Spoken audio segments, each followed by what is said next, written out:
it's important to say this, that we don't, at the Atlantic, believe that conditions today resemble conditions of the 1850s or 1860. But The Atlantic is a magazine many of you know. It was founded in 1857 at a time, obviously, of acute national fracturing. It was founded with two purposes in mind. The first was to be a magazine advocating for the abolition of slavery. Every founder of The Atlantic, and those founders included Harriet Beecher Stowe and Ralph Waldo Emerson, and Oliver Wendell Holmes, and Herman Melville, and Nathaniel Hawthorne, which is intimidating when you're a writer for The Atlantic, actually. They were all abolitionists, and they also believed, and this was Emerson in particular, that the magazine should be the vehicle for the illumination of the American idea. In the opening manifesto of The Atlantic, they don't define what the American idea is, and I've always taken that to mean that they were planting a clue in their manifesto for future journalists, for future generations of Atlantic journalists, that every generation has to figure out what the American idea is and then explicate, illuminate it, explain it, argue about it. So we take that mission very seriously. We obviously take our Civil War roots very seriously, and we've been realizing for the past number of years that something is awry in our country. And one of the theories, operating theories of this issue, is that that the issue in the country is not merely an issue about Donald Trump. That Trump may be a symptom as much as a cause of some of the phenomena that we're seeing today. And so we decided to ask 20 or so of the best writers on our staff, best writers in America, to take on different aspects of this national fracturing, of the problem that we're facing, this almost existential problem we're facing, that people are, citizens of the same country are living in alternate realities at this point, that there's no universally accepted understanding of what is true anymore in public discourse. We have three of the best writers with us tonight, three of the best writers from this issue tonight. Each one took on a different piece of this. We will try to tie the conversation together along the broadest themes, but I'm going to ask each one of them to start to spend a few minutes talking about their particular piece. I'll introduce them very, very quickly. Adam Serwer, you all know, he's become, to my mind, and I'm not biased at all, the foremost chronicler of what we might call the excesses of the Trump administration. The nationalist delusion, one of his great pieces, Cruelty is the Point. Adam's pieces have been so influential that people cite them without even knowing that they were from Adam at this point. He's done remarkable work on this and continues to do remarkable work. Caitlin Flanagan, of course, is one of our most esteemed writers. She's been nominated for National Magazine Award about 150 times, even won once. Sort of a Susan Lucci type situation, but we're trying to fix that. Caitlin has a magnificent piece in this issue and is really one of the finest stylists and moral voices and heterodoxical voices in American writing. And last but not least is a special guest star of this episode of The Atlantic, Tom Junod, who is a senior writer at ESPN magazine, long and storied career, one of the greatest living magazine writers in my opinion, the winner of a couple of National Magazine Awards, many other prizes. Two. And it was in the beginning of the movie, too. It's just an honor to be nominated. Right. It is. It really is. No, I've learned the many times that I'm not nominated. I'm like, I just want that little honor of the nomination. Exactly. Tom is the author, and I hope you all go home and look at this tonight, author of what might be the best magazine piece of the past 20 years or so, Falling Man in Esquire, about 9/11, about one aspect of 9/11. And of course, Tom is the author of the Mr. Rogers profile that led to the new movie in which he is played by the actor whose name I can never really pronounce for sure. Matthew Rhys. Matthew Rhys. I was just curious about that. And I hope many of you have seen that, and we're going to talk about that a bit. But why don't we start, Tom, with you and talk about the argument of your piece in this month's Atlantic, and talk about whether Mr. Rogers, you knew very well, what Mr. Rogers would make of this national moment, not just the politics, but the way in which Americans are talking about each other and to each other. Yeah, so I wrote 20 years ago, I profiled Fred Rogers for Esquire, and over the last several years, an amazing thing has happened in that a 20-year-old magazine piece got not only dusted off but made into a feature film, and so I've had a chance to, not only be part of that as the the much transformed inspiration for that story, but also to think about Fred and his message a lot, because one of the things about this moment is that it's become the moment of Fred Rogers, because cruelty is the point, as you said, and I'll never get that phrase out of my mind.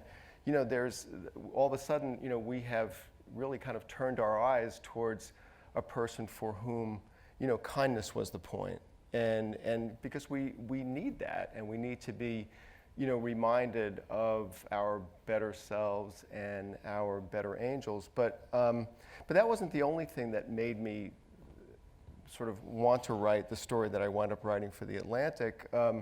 The other thing was that, so while that was all happening, while the first of the Mr. Rogers movies came out in the summer of 2018, the beautiful documentary Won't You Be My Neighbor came out, and during that whole time, the Florida Attorney General Pam Bondi tried to go see that movie in Tampa and was kind of interfered with by activists who kind of shouted her and screamed her down, saying, what would Mr. Rogers think of her policies and of her support for a man who wound up putting children in cages. And I looked at that video of her trying to go to the theater and people shouting at her, and sort of vituperating her, and that really haunted me. And it was that sort of led me to want to, when Denise, the editor at The Atlantic, who called me and said, "Do you want to write the story?" It was that moment that really sort of provided the catalyst for what I eventually wrote. Right. And talk about Fred Rogers, and let me ask you this very pointedly. Yeah. The moment we're in now, does it prove the limitations of what you might call the ideology of Fred Rogers, or the life path of Fred Rogers? Yeah, I've thought about that a lot, and the fact is, number one, I don't know if it does, because he's, even at this moment, he inspires and has inspired so many people. So many people have turned to Fred Rogers and his example as a way of dealing with the present moment. So I don't think that this moment shows the exhaustion of his ideas. There's a part of this moment that shows really the hardiness and the durability of his ideas. Right, go into that, because it doesn't feel very much of a it's just, beautiful day in the neighborhood kind of moment. That it has created, that this moment has created a hunger for this man who died in 2003, has been an interesting part of it. But and I think that the other thing is that Fred was, he was nothing if not consistent, and he was nothing if not disciplined. And I often think and have asked myself, how would he be responding to this moment? And I think that he would be responding the same way as he always did. That was his message. That was the message that he lived his life by, which is that you are special, which was his way of really trying to sneak, I think, the message that, you are loved by God onto a secular television show. Right. So I think that he would have stuck to that. Whether that means something to people now other than kind of a hallmark nicey nice message, I'm not too sure. Right. What did he think of politicians who spoke in an unrestrained manner or sort of in a rhetorically extreme manner? I don't think that we. I think that there was people who spoke in semi-unrestrained manners back then, but there's nothing to compare with right now. I don't think that we have there wasn't. The man who was president when I was friends with Fred was second-term Bill Clinton and first-term George Bush. And, neither of those men compare to the person that's the president right now. So I don't know how he would respond to that. I know that the only time that I ever talked about politics with Fred Rogers was about the Clinton impeachment, where he said that he wrote letters to both Bill Clinton and Al Gore, and I think also their wives, basically saying that, from this moment of great pain, may this be like a moment of true grace. And I think that's really who he was. Right. I want to come back to you and Mr. Rogers and the movie as well. But I want to turn to Caitlin for a minute to talk about, or for 5 minutes. Okay, it's fine. She was shocked. Magazine writers can't really talk briefly. This is going to go on all night. But I want you to describe the piece that you wrote for this issue. It's one of the most memorable pieces in the issue. You go right at, and this is how it relates directly to what Tom is writing about. You go right at the hottest button issue in American life, and the most durable hot button issue, abortion, and you you do something fairly miraculous, very, very difficult for a writer. You extend your sympathy to both arguments, to both sides of the argument, and you make extraordinarily effective arguments on behalf of both sides. You come down a certain way in your personal life, but talk about the piece, explain what your goal was and what prompted the piece, and then, if you could, talk about the state of that debate and what it means for the larger political discourse. Okay. And do it in a minute. Okay, actually. good. Yeah. All right. Yeah. Well, when I was first asked by Denise if I had something for the theme or if I had any ideas, I just thought there's so many historians at the magazine. I wasn't really thinking in a very creative way what I could contribute. And then I happened to see an image from the 1940s, a drawn image that was about to sort of render it to its most precise, a woman who really, really wished she could have an abortion. The line was just, I can't face it. I just can't face it again. And I thought, boy, Roe v. Wade is so long ago now, 1974, we've lost our common cultural memory of what those days were like. We really, there's generations now who, their own mothers don't know it. But if in your 50s, our mothers certainly could tell us stories. And my mother had been a nurse at Bellevue Hospital as a very young woman. She sat with 2 girls who died from abortions. And another time, she had roommates who were nurses. And another young nurse said, can she and her boyfriend have the apartment? Well, they went to Jones Beach for a weekend. And they said, sure, it's the 50s, you needed, it wasn't always easy to get privacy. They just thought they were gonna have a romantic weekend. And when my mother and her friends came back, there was literally blood in the kitchen. And that boyfriend, who was a resident, had performed a literal kitchen table abortion on that girl. And we're just very far away from that now. And people will say it's gonna look really different, it won't be as bad. It'll look different, it will be as bad, and it will hit the poor so harshly the way these clinic closings are going right now. And I thought, what could I possibly do in any way to go in this moment where seeing clinics are closing, and there's states now where there's one clinic that can perform. I think Missouri is one of the ones and then if you're poor, now you don't need just an afternoon off work, you need gas, you need a friend, you need a car, you might need, there's a lot of restrictions in different states, like God forbid there'd be one on guns, but you want to get an abortion, they're putting in restrictions in different states. And this just really concerns me, just sort of as being my mother's daughter and hearing her stories. And I've become a real student of stories about abortion before 1973. I'm always interested in, just the other, like over the summer, even the fall, I read Sally Field's autobiography. I didn't think it was going to have an abortion in it. And then you just got to this thing. She was a teenage girl, and her boyfriend got her pregnant, to use the old expression. He got her pregnant, and it's always very moving in these accounts when the girl goes to her parents and she doesn't know if she's going to be rejected or accepted. And there's times when girls got thrown out, but her parents said, we're going to help you. And there was a clinic down in Mexico over the border. It was a physician's clinic, but Sally Fields talks about there was one man, her parents weren't allowed to come into the clinic. She had to go in by herself. You always had to go in by yourself, even in a clinic, it turned out. And one man was performing the abortion, the other was giving her anesthesia and groping her breasts, which was very common molestation of these women. And Sally Fields writes about she had to make this decision. Should she not take that anesthesia so she could keep telling him not to do it? Or should she take the anesthesia because it's so painful what was going on? And I thought we need to know about that. And I thought maybe the best way to write a piece that maybe people on the other side would really read and listen to is if I took their side very seriously and I didn't lecture them. And I said, I understand that you have a real point. I understand that you're looking at sonograms, you're looking at all sorts of things and realizing things that women didn't know in 1974 when there wasn't much sonography. And I thought, I'm going to treat them with respect.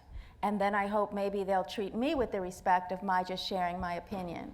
I mean, I got some feedback that I did, so I was glad to do that. But do the flip side also. I mean, one of the sophisticated aspects of the writing is that then you present to the other side what the reality of those sonograms are. Right. Well, there's been so much conflict about, Bill Clinton, he's very expedient. He could get things done, and he came up with safe, legal, and rare. And it was, even at the time, you knew this is a slippery slope. This is a weird moral moment that I'm going to say rare, because if I'm saying rare, why do I think it should be rare? But it was a wonderful sort of moral gift, a little get out of jail free card that you didn't have to think about it. And now we're in a point where young women are saying we don't want that rare in there anymore. We're really just saying abortion is moral, they tweeted from Planned Parenthood last week. And I thought, this is just the wrong way to go. And I said the truth. When I look at those sonograms, even in the first trimester, I find them moving. I was shocked when I had one, my first one. I was really shocked. It's very early now that you get them. I didn't really imagine there would be that much movement. And I thought, I've got to account for this. And I have accounted in my own moral life, which is that I'm not going to lose that baby and that woman. This goes to a question that I'm going to ask Adam in a moment, but when we write, and we should come back to the role of journalism right now, and the impotence of much of journalism right now in the national conversation. But when you write that, did you think that you would, A, change anybody's mind on either side of the divide, or B, just soften the way people talk to each other and about each other? I was really, very few times that I'm kind of afraid. I'm sometimes afraid for my reputation when I write something that might be shocking, but I've heard so much about how pro-life people, the actions that they take, and I've known people who have been protested in their homes, at their homes and so forth, and I thought, this moment's so hot, is that what's going to happen to me? Because at the end I come out pro-choice.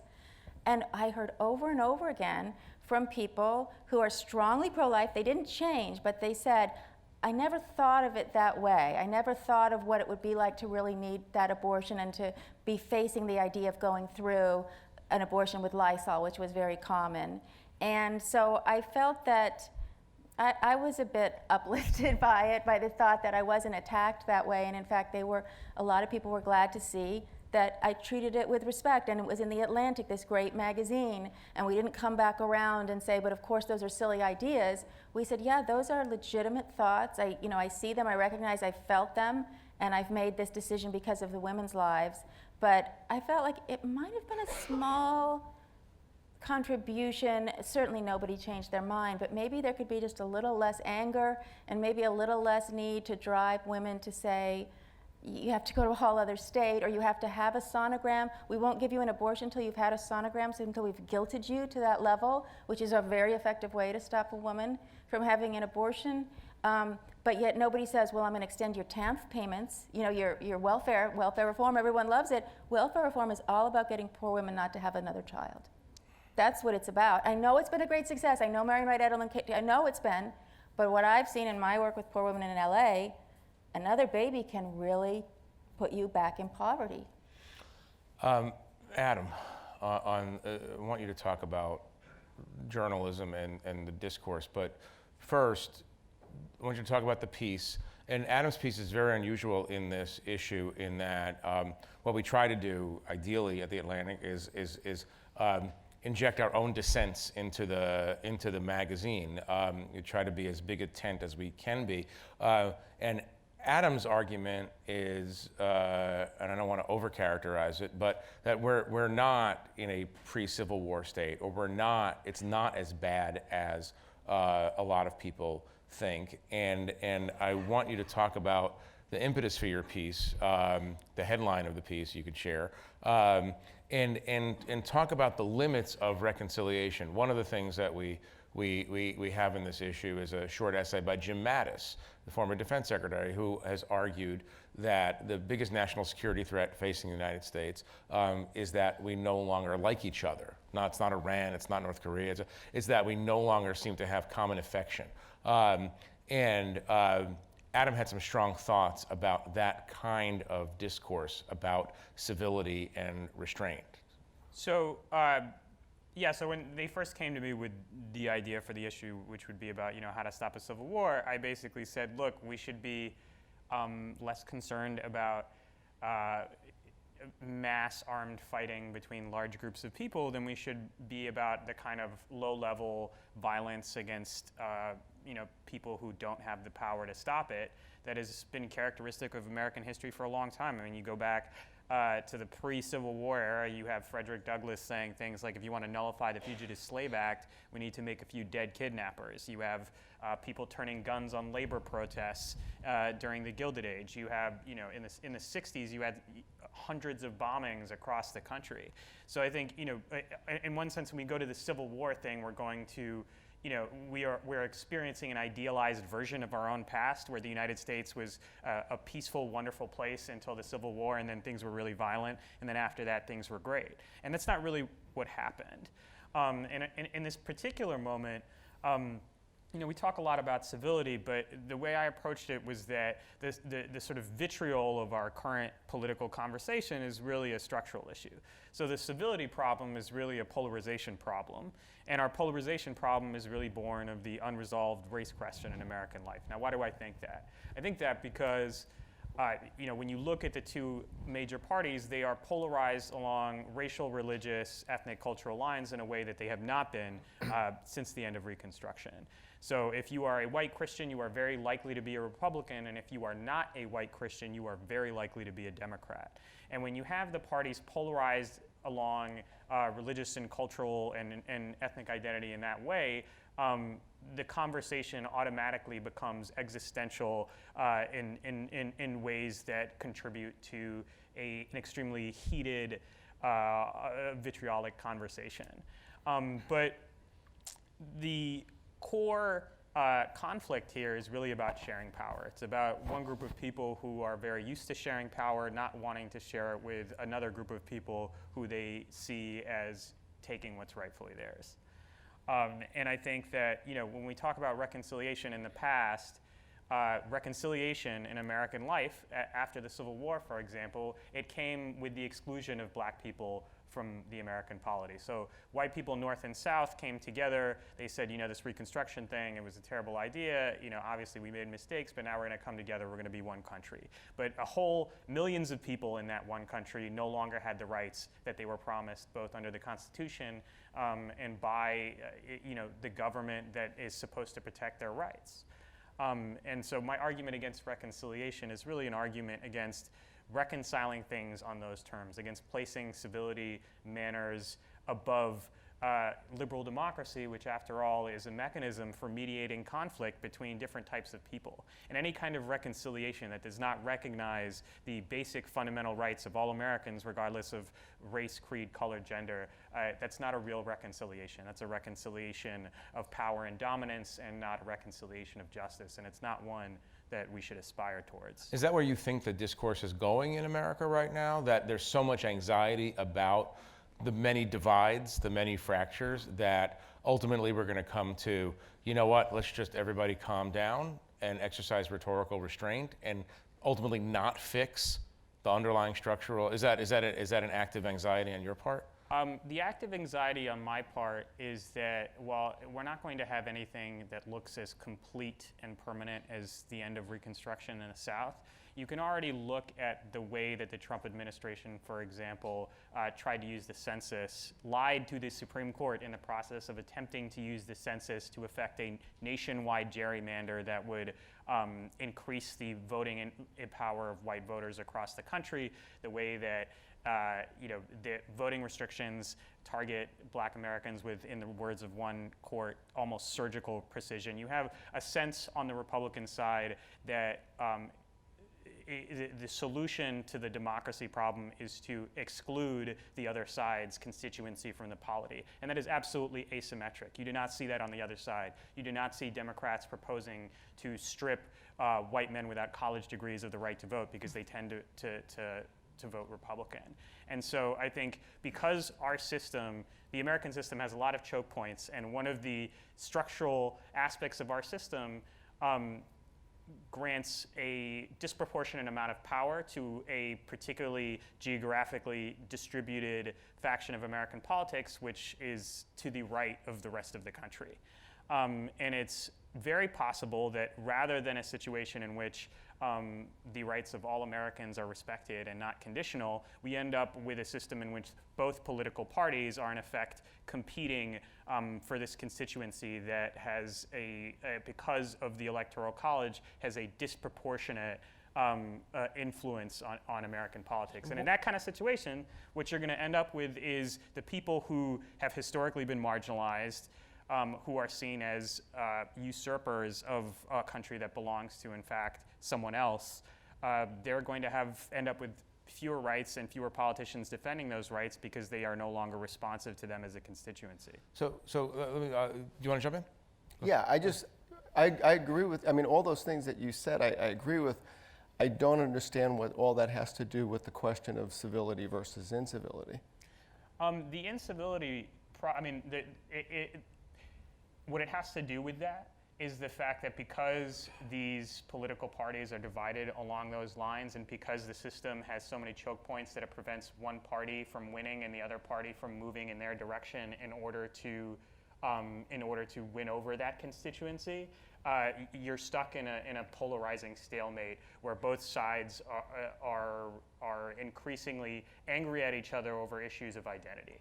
And so the problem, as far as, I mean, in an ideal system, what happened in 2012 when Barack Obama beat Mitt Romney is that the Republican Party had this autopsy in which they were like, we're going to start reaching out to minority voters, we're going to diversify the Republican Party, and we're going to be competitive in a way that, we're going to put all the stuff that we started doing after Barry Goldwater behind us, and we're going to be a different kind of conservative party.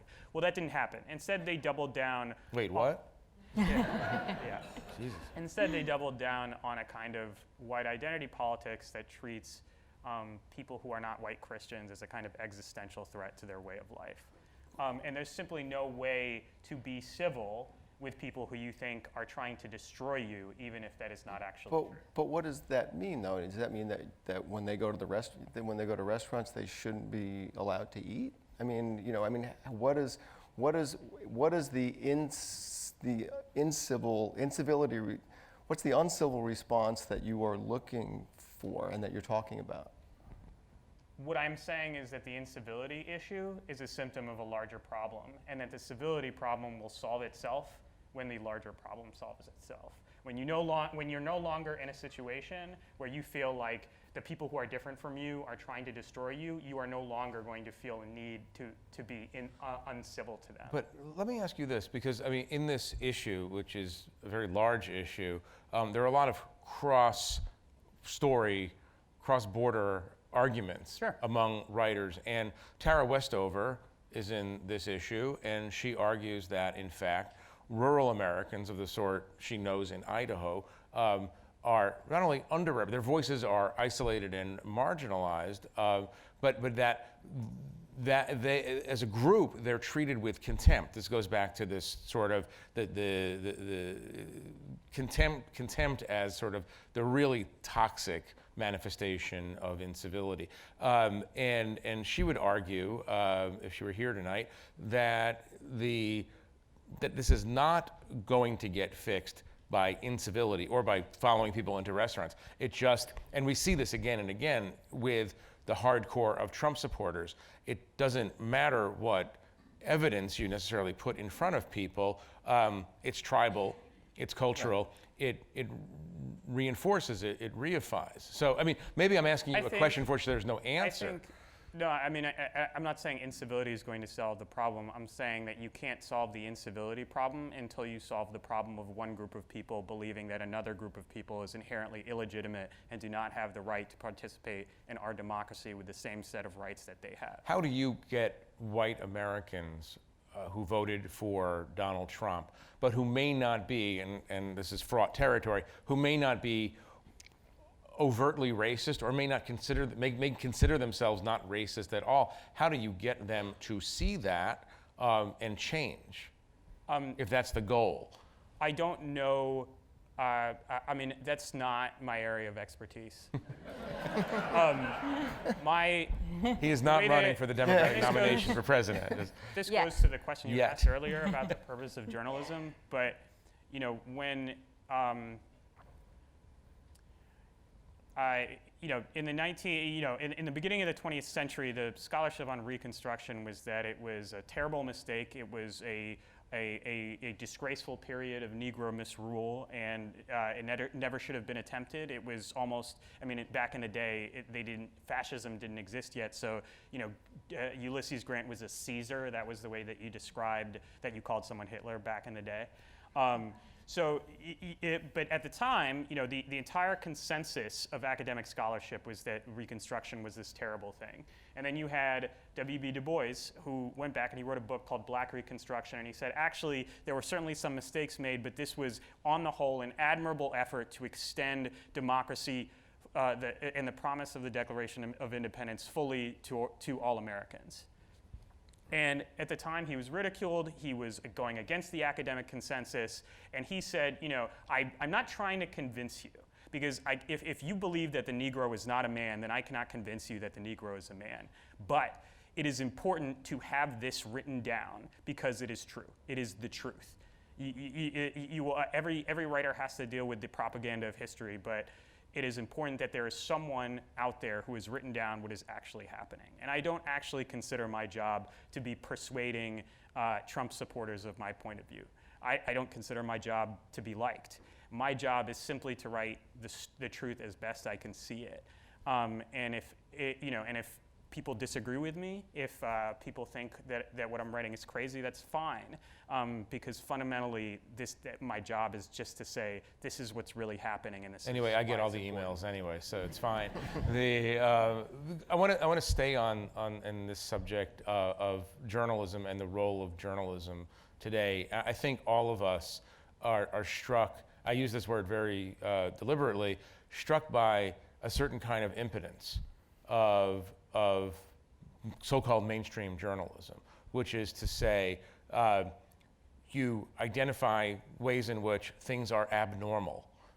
You identify behaviors that are abnormal. You use history to prove that. You use facts. You use people's own statements on television, and nothing moves. And you're right. Your job is not to necessarily convince somebody in that 35 to 40% of America that believes a certain thing is true. But does that mean that what we do is actually more fruitless than maybe we thought earlier in our careers? I think Everybody it can depends deal on with what it, you think your job is. I mean, I'm sure that there are lots of opinion columnists who come into this thinking that they're going to, convince everyone of their point of view, but I just don't. I think that if you go into it thinking, I'm going to convince everybody and this is how I'm going to do it, you ultimately warp your own thought process in terms of making sure that you are telling the truth. Right. I think that sort of, it's a way of wanting to be liked. Which can be really damaging to a thought process for any writer or any person, really. Okay, well, listen. I mean, I think that We'll give Caitlin a moment to come up with a defensive journalism. If the question is, how do we stop a civil war? I mean, that is, to me, in itself. I mean, we have to look at the extent to which media is driving polarization, incivility, and all these things. I mean one of the things about what's happening now is that media platforms are prioritized towards driving conflict, and I think that I love the issue that that I'm part of, here, because it's looking for a way out. But the headline itself, the concept itself, is hyperbolic, and is really part of the cycle. And I think that we always have to look at our role in what we're doing. I mean, we can tell the truth as much as we want, but I mean, there's the thing about Trump that's really interesting is that the 35%, I look at Trump as a, pathological liar, and probably most of the people in the audience do, but I mean, the 35% who love him look at him as a truth teller, a unique truth teller, somebody who finally just says this is the way it is and doesn't try to pretend. And I think that I mean, you're looking at a really tremendous, not just an ideological split, but a split in the way that people process information and process his performance. We've seen over the last 3 years that become deeper and deeper and more embedded. Do you worry about, let's say, a Cold War between Americans? Put aside the issue of civil war. What do you mean? I mean Americans who have divided themselves, not geographically necessarily, because obviously cities in Texas, Adam and I have talked about this, Adam lives in Texas now, like many black Jewish journalists. We've talked about the cities have more in common with other cities very far away than the rural area of New York and the rural area of Texas. But we're not talking about geographic, but we're talking about a deeper cognitive issue. There are, to make it oversimplified, there are two groups of America that are interpreting reality in polar opposite ways. Yeah. I mean, especially, let's just keep it narrow on what's going on in Washington in the last couple of weeks with these hearings. People are hearing the same exact words and interpreting them absolutely in a polar opposite way. So, I mean, is that, do you see an exit ramp from that phenomenon? Well, because, to me, that's why we need to go back to the whole question of really what even civility is. I mean, we're talking about civility. You're talking about civility in an almost theoretical way, but I don't think that for most people it is theoretical. I think it is, the word civility resonates with people, and incivility resonates with, because it's an on-the-ground issue. It's about how we treat each other, and can we treat each other decently and as human beings, even if we are, sort of also involved in this pitched ideological battle on social media or wherever. See, I think what you're talking about is respect, and I think that's different.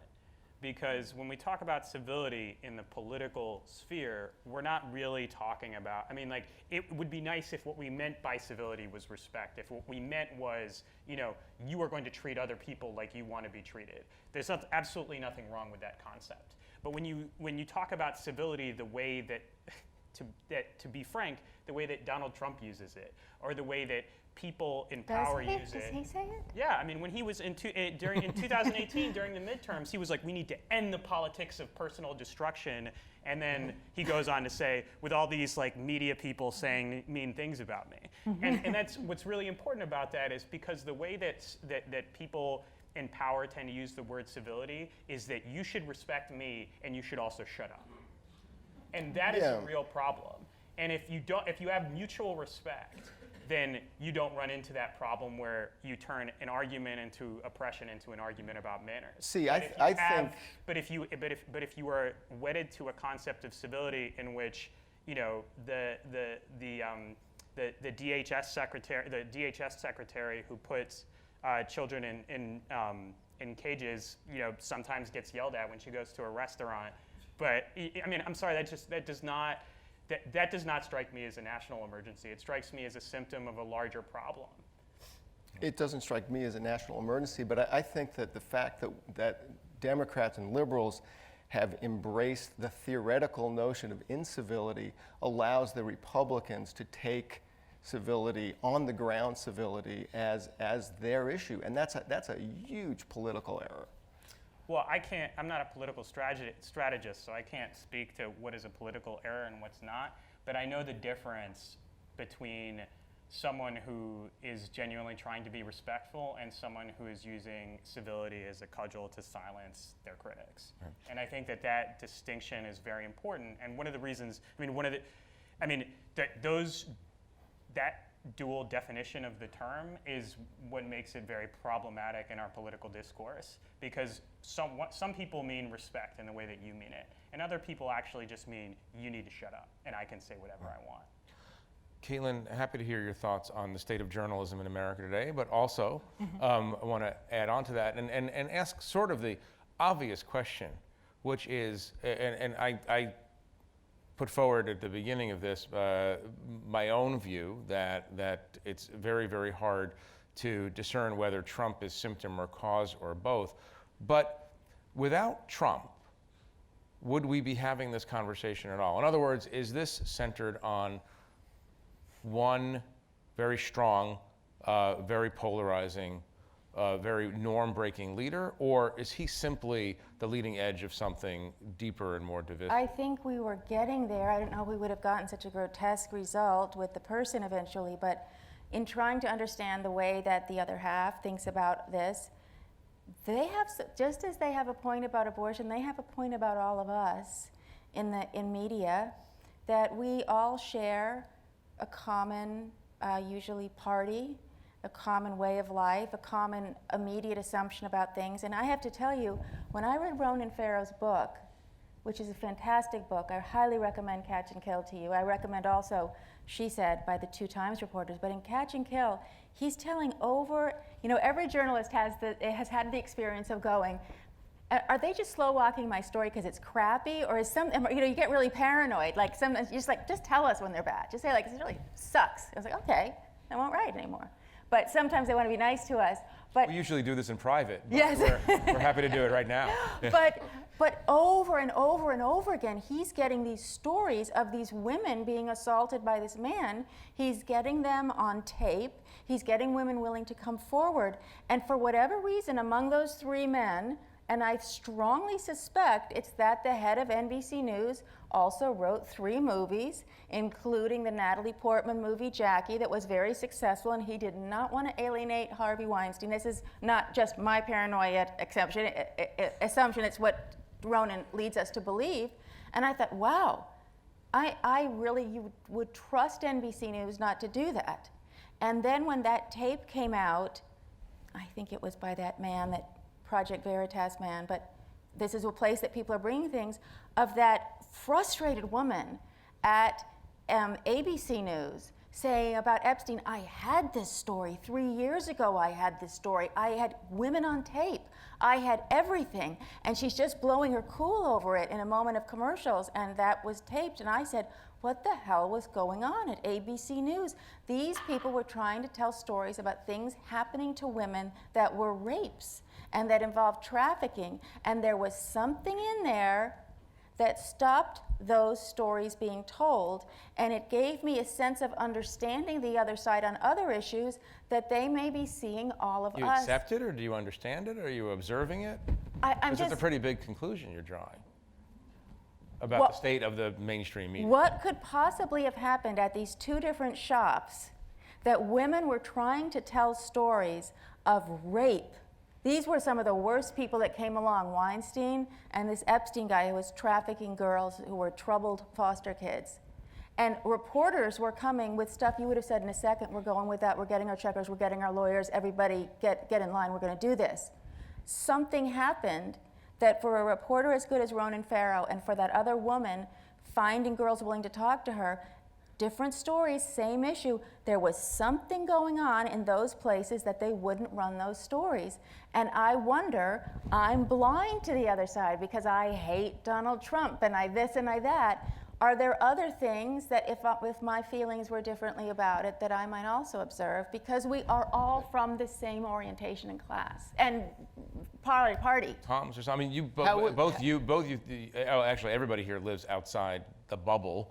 But how did the failure of ABC News to run those stories become a Project Veritas conservative issue? Well, exactly. Just because they claimed it? Exactly, because whoever had that tape, another whistleblower, I guarantee you that person would have shopped it around. I don't think the place you start is Project Veritas, which is a very scurrilous operation and has hounded people I know in terrible ways. I don't think you start there with a counter-narrative tape. You end up there because we won't run it. So I mean, you know, I won't say which news organization I was at, but I know for a fact that reporters were chasing, for example, the Harvey Weinstein story for years. Years. And it was not a lack of desire David on the part Carr. it was not a lack of desire on the part of reporters to catch him in the act. It was actually extremely difficult to get these women to talk because these people were very powerful. And I think there needs to be a distinction between having a legitimate grievance and dealing with that grievance through a But legitimate Adam, they means. did. Ronan had the women. But No, there's something that's not- what- there's something that's not on the level, though, about the critique of some of these mainstream media organizations, which is to say, well, of course, in the enormous and variegated media industrial complex, there are good players and bad players and mediocre people. I and don't think honest we people. see our biases. No, but which is fine, stipulating that. And if we go out and stipulate that, yeah, we have good people and we have not good people. The other side, the people who think of the press now as enemy of the people, are not going to say, you know what, you're right. Like any industry, you have good eggs and bad eggs, and sometimes you make mistakes, and then you try to fix them, and maybe you should try to fix them faster. They don't say that. They call us I'm enemy gonna of the play the people. woman card, only woman on the stage, and I hate identity politics, but I'll grab my identity. That was serious stuff. That I'm for not saying some- it's not I'm serious. just saying, what was going on? But when Tucker Carlson deploys it, is that on the level? Am I here what do you call it, an apologist for Tucker Carlson? If you'd like to be, please. It make Okay. the panel very interesting. I just think that for me, because that was an issue that struck me, and I read particularly Ronan's book, which is incredible, step by step by step, and Remnick is a hero there. He got that checked, and he got that out, and he almost beat the Times with it. But that young man, who's a brilliant young man, was going over and over and over with the names, with people on tape, with the willingness, and that within our industry, there's an ability, if we don't like something, we don't let it out. I always say, but Well, my problem with that theory is that it's not that is untrue in terms of like the media industry has a problem with powerful people protecting absolute monsters. What I'm saying is it's hard for me to square that as a legitimate grievance with the media from people who voted for a guy who has been accused of sexual assault by several dozen women and who himself benefited from that exact mechanism because NBC, after all, suppressed the tape of him discussing sexual assault. It leaked to the Washington Post, which was the only reason it got out. And he's also a pal of Jeffrey Epstein. So it's hard for me to see, it's not that the grievance that, you know, there are all these wealthy people who are getting away scot-free with something close to murder. I don't disagree with that at all. But what I disagree with is the idea that somehow Donald Trump is sticking it to them. I don't think that people, the people who hate the press, the Trump people who hate the press because they think that we're protecting power. I think some people, but I don't think that that's the main complaint by any stretch of the imagination. The main complaint is that they think that we look down on them. And we do. That we I don't think that's fair to the 100,000 journalists of America. I don't look down on them at all. Well, I'm talking for us. I don't look down on, I live in Marietta, Georgia. I don't look down on my neighbors at all. I mean in the sense that we have an agreement, I believe, well, I'll speak for myself, Jeffrey, that, and I think you'll all agree, that if someone has supported Donald Trump, this is so fundamentally immoral, and it is supporting such fundamentally unprecedented in my lifetime things from the White House that I do look down. I just disagree with that characterization because it's not so much. I mean, I'm frustrated. I'm angry. In some cases, in some cases, I'm disgusted. But I do not look down on them. I don't think that. I mean, they're just as human as I am. They obviously have their perspective, and I have mine. I deal with a fairly large amount of contempt myself on a daily basis, and I simply do. I have not allowed it to get me to the point where I think we should take away the right of of non-college educated white men to vote because they don't have a right to participate in our democracy. Like I'm just not like the place at which the people who are watching Tucker Carlson say immigrants are stealing America from you. I'm just not there, and I don't think that it is fair in any sense to say that I don't like that is just like saying it's time to take those people's rights away. I just don't think that's the same. Tom, what is the mechanism that we're talking about here of othering is the cliche, or othering is the expression. Talk about that in the context of contempt, and also talk about it in the context of what Mr. Rogers would say about the last 15 minutes on this stage. I think that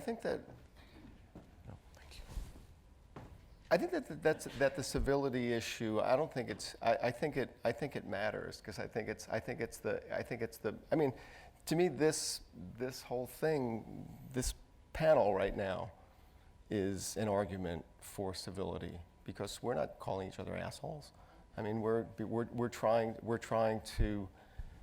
Yeah, and I know that this goes back. You think that I'm speaking of respect and that it's a different issue, but I think that for most people it's not. And I just think that I think that what's happened is that technological values are driving arguments. Twitter values, Facebook values, social media values are driving arguments that human values can mediate. And that if you actually, I mean, that's why the whole idea of like the prospect of a civil war strikes me as so crazy, like because these people are, as Mr. Rogers said, I mean, they're our neighbors, and so you're gonna like hate the guy who's riding down the block riding a power mower because you saw him on social media, defending something that's you think is indefensible. And so I think that you have to try to live with people, even though there's a tremendous media and technological pressure not to. You guys are right. I think I should not have said that I look down, and I'm going to try and work not to look down because you're right. They're human beings, and you're absolutely right. I think that you're not. That was a very Mr. Rogers moment. Tom, I think that you're right that it is much easier to be nasty to people on social media than it is in person. And in person, it's also much easier to be kind because you see that this is a person right in front of you. Right. But I don't think that is fundamental. I think like the technology, again, I think it's all a symptom of a problem. I mean, if you go back and you read 19th century newspapers, people are extremely nasty. They are extremely siloed in their partisan papers. Sure. They are, and Everyone saw Hamilton. They are actually far more violent. I mean, they are acting on the kinds of things that we see 30 hoaxes a day on Twitter. You see a hoax in the 19th century and you grab your gun and you're ready to get your friends together and shoot someone. We're actually, I think that, ultimately, the issue that has to be resolved is a structural one with our democracy. And when we resolve that, the issue of respect and civility that you're talking about is going to resolve itself. But we are led to believe that we are striking, like going on Twitter and calling somebody an asshole, that you're actually striking a moral blow when you're not. Right. Sure. I just want to say that I agree. My stage fright drug is really working. Because this would usually make me really scared and upset, and I feel really calm. Can we get them to advertise? That'd be all. I want to go to some of these questions from the audience. The first one is for Tom. It's the question that anybody who's seen the movie actually asks: is how much of the Mr. Rogers movie is true, especially the parts about you? Okay, so the parts about me, I mean, I can name the stuff that's not true. I didn't get into a fist fight with my dad at my sister's wedding. My sister didn't have a wedding. No, sorry about the spoiler alert. Jimmy Hoffa gets killed at the end of the movie. I wasn't, and the Irishman. That's our competition.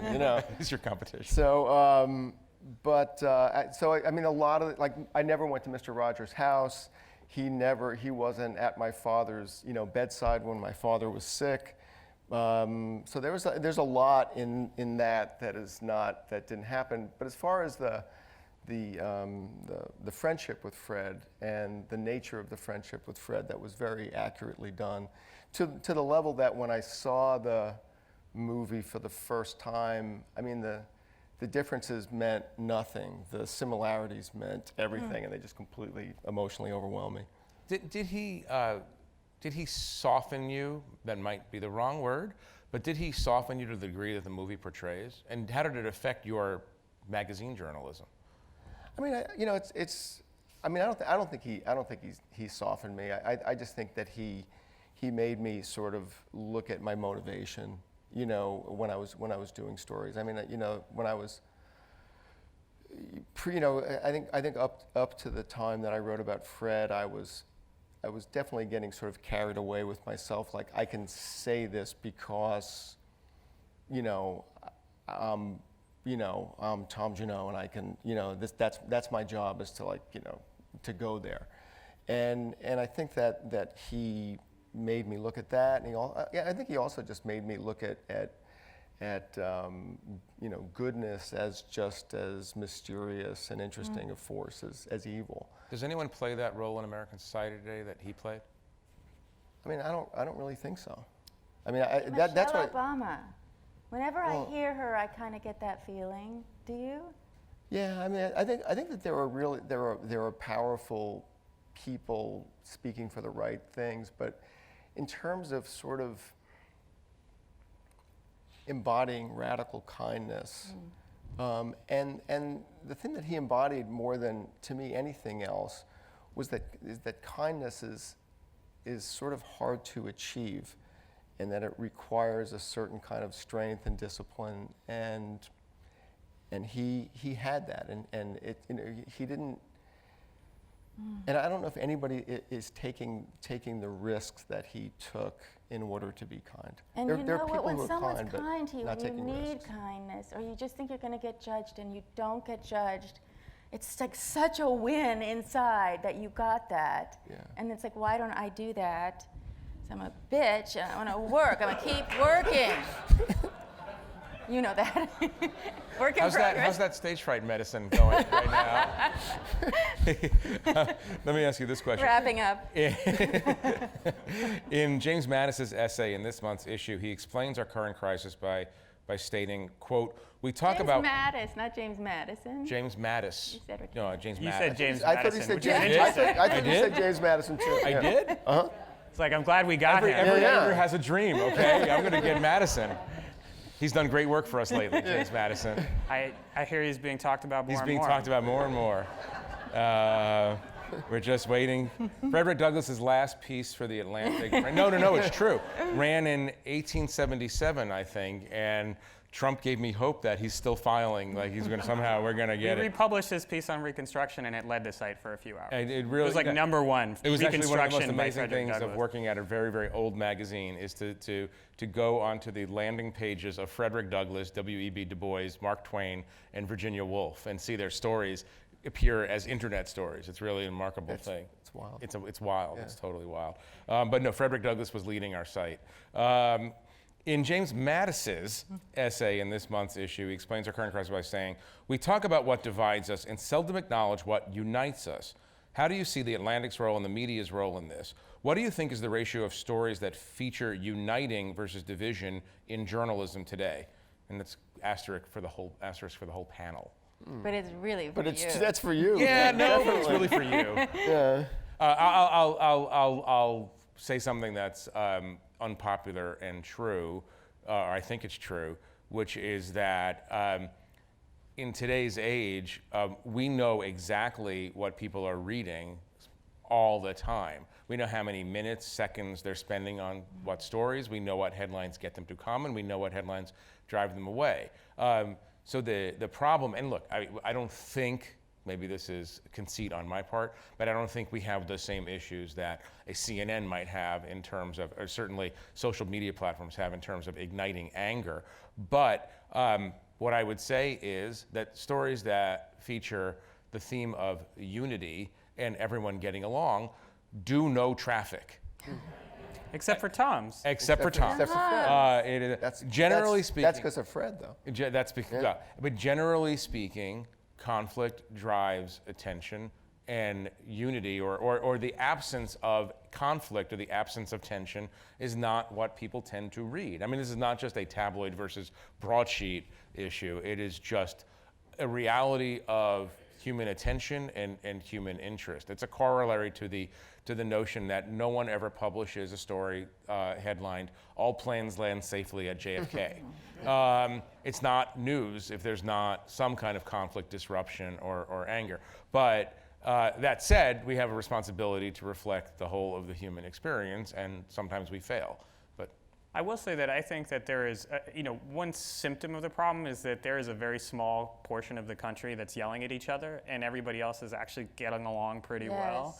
And I say this as, because I now live in Texas, I live in San Antonio, no one, people do not have the same conversations that, people are not yelling at each other about politics at every restaurant in San Antonio every day.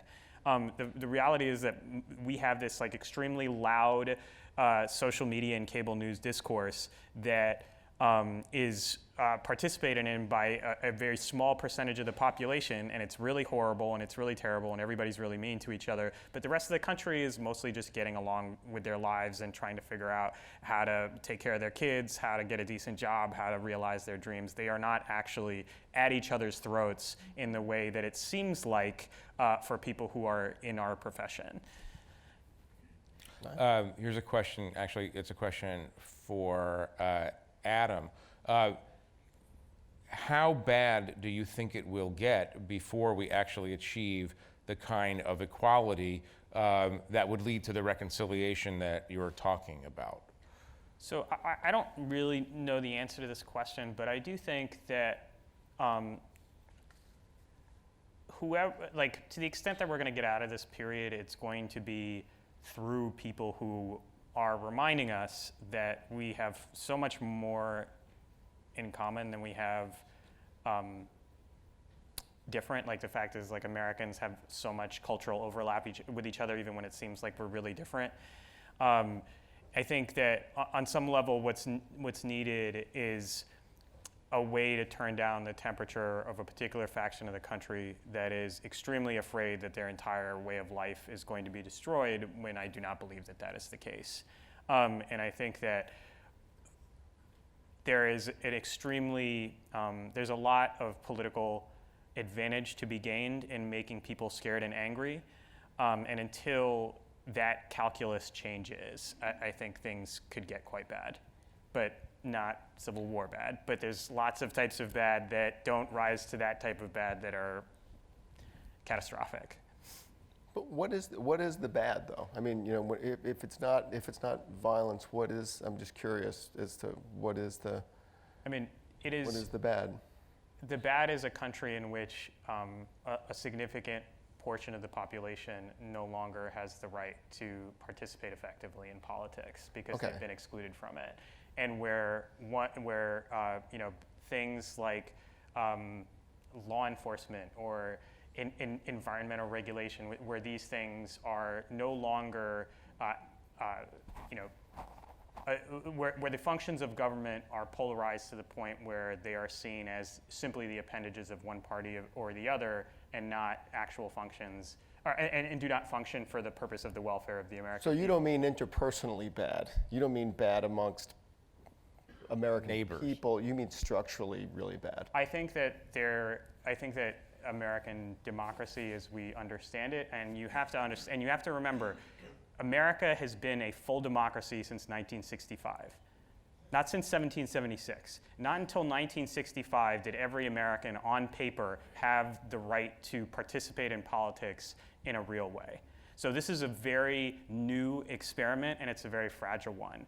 And it's possible that there's a significant portion of the country that feels like they can't lose. And if they feel like they can't lose, then they're going to be on board with methods of governing that prevent them from ever having to lose. And that is a very dangerous place to be. And that was the point of Yanni's piece in the issue. Yanni Applebaum piece. Yeah, right. yeah. That is a great piece. Yes, Yeah. it was a great piece. But that is a very dangerous place to be, and you can get there without mass violence. All right.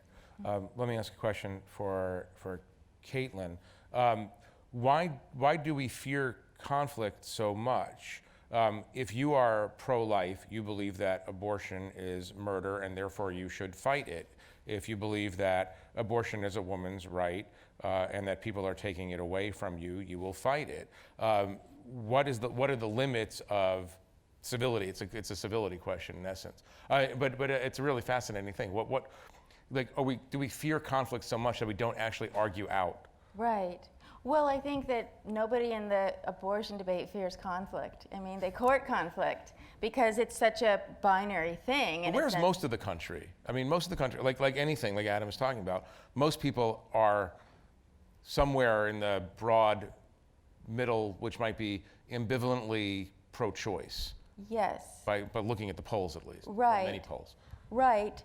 Planned Parenthood has taken a very extreme position. They will not put any limit at all on the outer date of, they're asked over and over again, and they dodge the question, which is an answer to the question, that they won't say that there's any point before birth that they will not allow abortion to take place. And that's because they want doctors to be able to help women who maybe have a severely compromised infant that's not going to really be able to be born in a way that wouldn't be just hideous, and they're helping the woman and the infant and everything, so they want to keep that open, and that just so horrifies.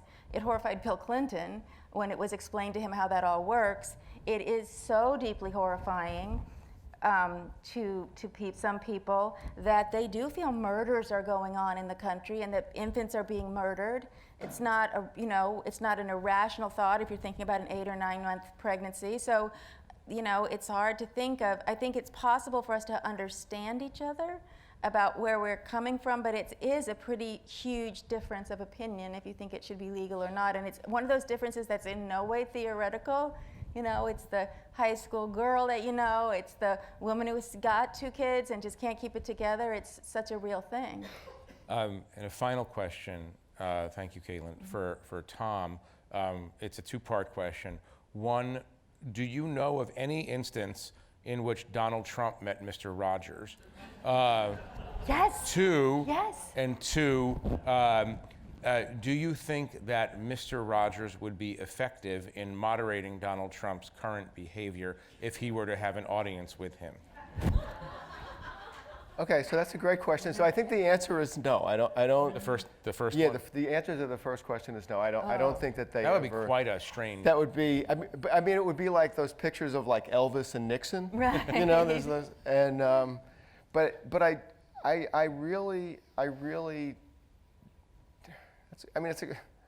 could Fred Rogers moderate Trump's antisocial impulses? I think that, on a face-to-face, person-to-person level, he had this amazing ameliorative power, so I do think that if they met, at least he could get Trump to talk differently. But I guess the thing that always that's been the question that I've asked myself again and again with Mr. Rogers is so many people seem to be happy that he merely existed. Like, it makes them feel better about being human without thinking that they have to follow his example.